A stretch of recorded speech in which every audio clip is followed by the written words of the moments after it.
Hello and welcome to episode 5 of Unpacking Articles. My name is Florencia Henshaw. I have a PhD in second language acquisition from the University of Illinois, Urbana-Champaign. And the topic of the article we're going to be unpacking today is something that I'm always fascinated by, and that is the use of the target language versus the other shared language, if any, in our language classrooms. And this is a research article by De La Fuente and Goldenberg published in 2020. And the title is Understanding the Role of the First Language in Instructed SLA, Effects of Using a Principled Approach to L1 in the Beginner Foreign Language Classroom. And what this article is trying to address is whether using the target language more in the classroom results in more proficiency on the part of the students. And when we think about whether or not we should use the L1 or the shared language other than the target language in the classroom, we need to consider that both sides of the debate have valid points. On the one hand, we know that acquisition depends on input, and therefore we need to give students as much input in the target language as possible. Nobody would argue with that. On the other hand, it's true that monolingual first language acquisition is not the same as what we're doing in our classrooms. And in fact, that's not even the same goal. We want our students to be bilingual. And so it's valid to question whether the exclusive use of the target language, which would essentially mean that we are creating a monolingual environment, makes sense, especially since we know that a bilingual is not two monolinguals in one, as Grosjean said. Previous research on instructor use of the L1 showed that instructors do indeed use it, maybe about a third of the time, and the purpose of L1 use can be classified into two big categories, as Kim and Elder suggested: core goals and framework goals. Core goals would be things directly related to language teaching. Framework goals would be things like classroom management. Research also shows that many times the instructors use the L1 to talk about grammar explicitly and to draw the learner's attention to form, for example, by presenting a contrast between the L1 and the L2. Another strand of research looked at L1 use when learners work together. And yes, students use the L1 when they talk to each other. Sometimes to discuss content or ideas. Sometimes they discuss grammar or vocab or language-related issues. Sometimes it's for task management purposes, such as who is going to do what do we have to do here. And sometimes it's for relationship building, essentially when they're chit-chatting or maybe when they are making a joke, then they tend to switch to the L1. All of these studies don't really answer the question of whether using the L1 facilitates L2 development, and that's really what this study is trying to address. The participants were 52 undergraduate students of Spanish. English was the first language for most of them. There were a few for whom the first language was something else. And you might think that this could be an issue in terms of interpreting the results, but to me, this has ecological validity, which means that it reflects the reality of the classroom. Also, the 8 learners that had a different L1 were distributed evenly between the two groups, so it should not have been a factor that affected the results. The two groups were essentially a plus L1 and a minus L1. The plus L1 means that the instructors receive some training on a principled L1 use. So how to maximize the use of the first language so it would help the students develop their second language. The minus L1 group, as you can deduce, the instructors were not supposed to use the first language, so they use the second language almost exclusively. Now, how did they determine whether that was what actually happened or not?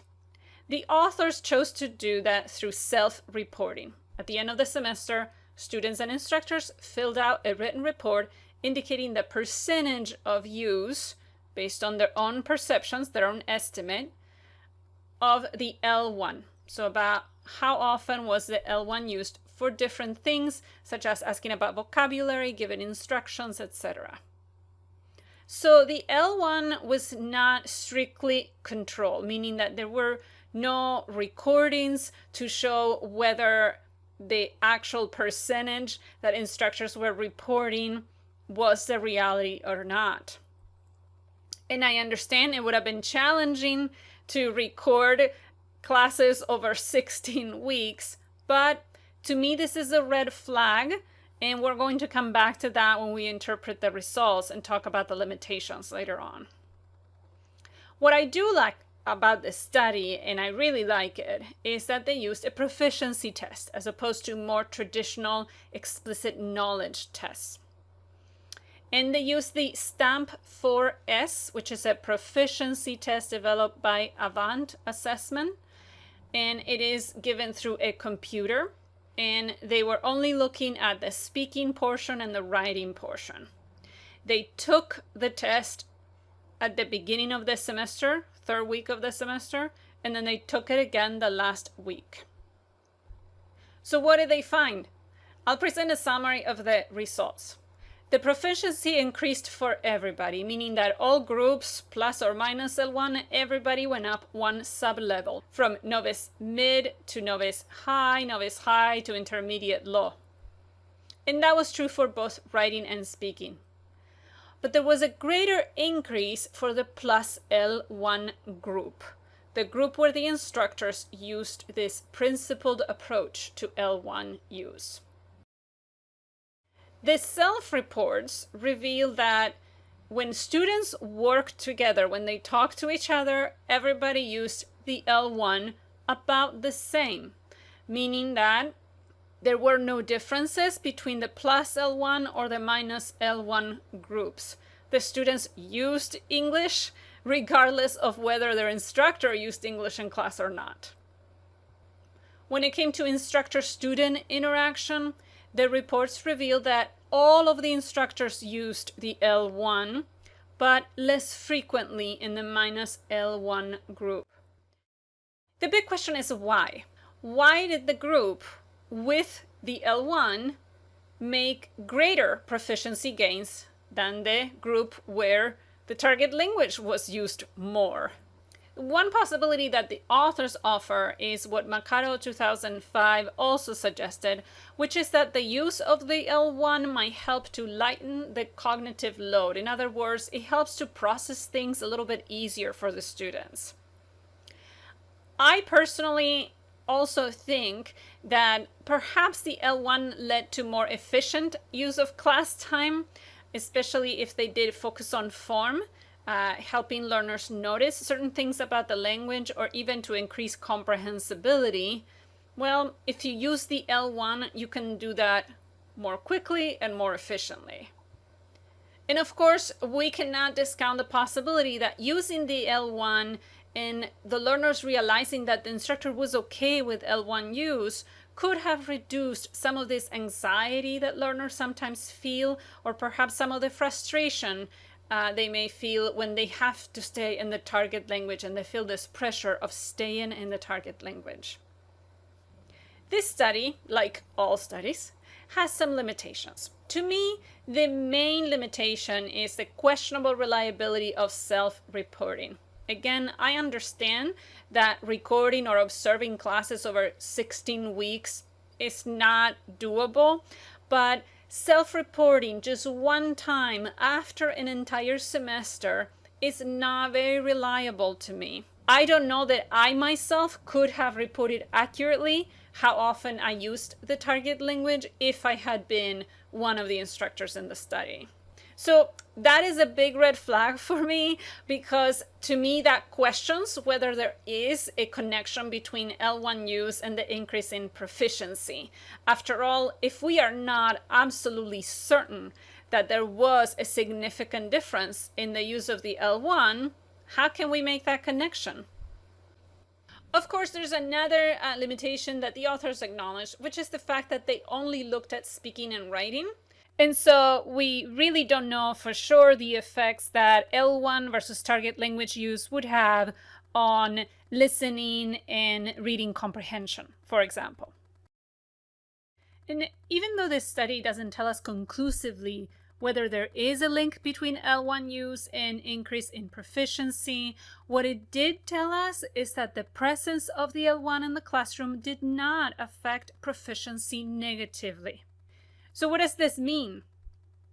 This quote summarizes it best, and it says, "The growing body of evidence about the benefits of certain L1 uses in the foreign language classroom should be included in teacher development training in order to demystify its detrimental effect and help teachers understand the functionalities of the L1 as a learning tool while promoting quality exposure and use of the L2 in the classroom."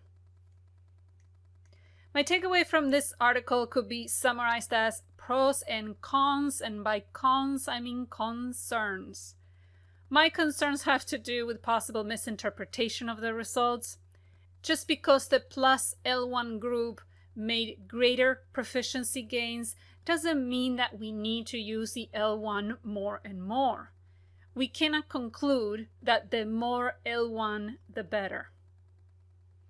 I agree with the authors in that we need to move away from thinking that by using the L1 we are somehow depriving students of learning opportunities. Using the L1 is not something to be ashamed of. I personally take this article as an invitation to consider the possibility that using the L1 might help me maximize L2 use and maximize L2 learning. That's just my take on it. As usual, I encourage you to read the article for yourself and draw your own conclusions. Thank you for tuning in, and until next time.